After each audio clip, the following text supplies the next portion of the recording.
அல்லாமல் இருக்கக்கூடிய அரசடிப்படையும் நகரத்திலே வந்தேன்.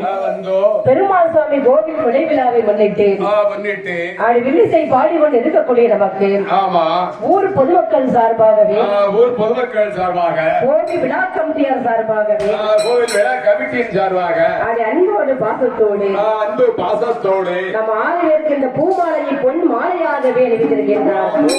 பொன் மாலையாகவும் இந்த மாணிக்க மாலை மலர் மாலையாகவும் சரி அணிவித்திருக்கின்றார். அதை அணிவித்த அண்ணாச்சோட குடும்பம் எல்லாம் அங்க எப்படி வாழ வேண்டும்?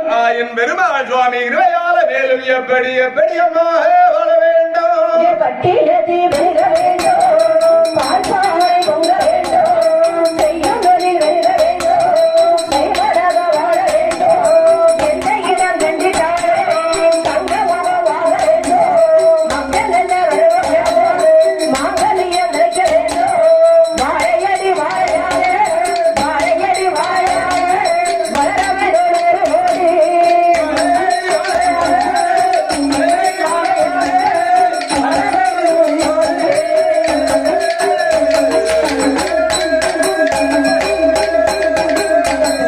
அது கோபி விழா கமிட்டியார்கள் ஊர் பொதுமக்கள் சார்பாகவே அது மலர் மாலை மாணிக்க மாலையாகவே அணிவித்த நம்ம ஊரா வெள்ளடிக்க போயிருக்கோம். சரி அண்ணாவிக்கு மட்டும் ஒரு மாலை வரும். சரி அதையும் தாண்டனா சாயந்த அம்மாவுக்கு ஒரு மாலை சேர்த்து வரும். சரி அதையும் தாண்டனா முன்ன இருக்க 3 பேருக்கு 3 மாலை தான் வரும். சரி நம்ம 6 பேர்களின் பாடகர் நாமளை பாராட்டி சரி பூமாலை பொன்மாக பரிசளித்த பூமான்கள் சரி இந்த புண்ணியவான்கள் அனைவர்களும் பட்டி பெருகி பால்பானை பொங்க வேண்டும், பால்பானை பொங்க வேண்டும், செய்யும் தொழிலெல்லாம் பெருக வேண்டும், எந்த இடம் சென்றிட்டாலும் தங்க முகமாகவே ஆக வேண்டும், தங்க முகமாகவே ஆக வேண்டும். ஸ்ரீ பெருமாள் சுவாமியுடைய கிருபையானே ஐயா பெருமாள் சுவாமி கிருபையினாரே என்றென்றைக்கும் வாழ்க வாழ்க என்று வாழ்த்துகிறோம்.